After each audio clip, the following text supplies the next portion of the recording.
There are geniuses among us. We see you fixing every day, in our guides, in our forums, and in the comments. But it's not every day that everyone gets together to share their stories behind their repair genius. It was my freshman year of college, and a picture frame had fallen onto my brand spanking new iBook, and I took it to the Genius Bar, and they said, that'll be half the price of the machine. And so I took my machine, politely thanked them, and went back home, did some research, and was able to swap out the piece completely on my own. Hi, I'm Moses Buckwalter, and I've always loved to tinker with stuff. So I bought that iFixit toolkit with the intention of fixing a MacBook that I got from my dad's work that someone was going to throw out.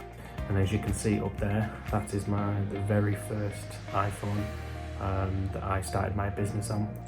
I was 17 when my phone broke, and I didn't want my dad to find out. I did look at replacing it, but I couldn't afford it at the time. So I got all the parts and tools I needed, and I did it myself.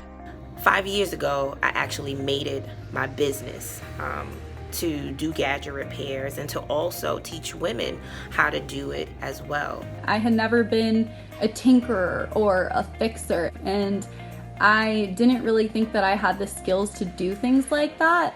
That first repair was a little bit nerve-wracking, but I replaced the screen and everything worked perfectly. I do sometimes get comments like, but you're a girl and you look really young, are you sure you know what you're doing? And of course I am. And it was kind of then that I realised that I want to be able to repair all my own stuff because it's cheaper, it's faster, it's better for the environment, and I got to keep my own device rather than throw it away just because of a cracked screen. Not only does it save the environment, it also gives you the power to decide whether you want to purchase something or not. There are certain things that we cannot stop. It's beyond our control. One of them is like leakage of the tablets. These are things we can't stop at all. But those still, the teacher and the kids need to use this. It feels really good when something's not working.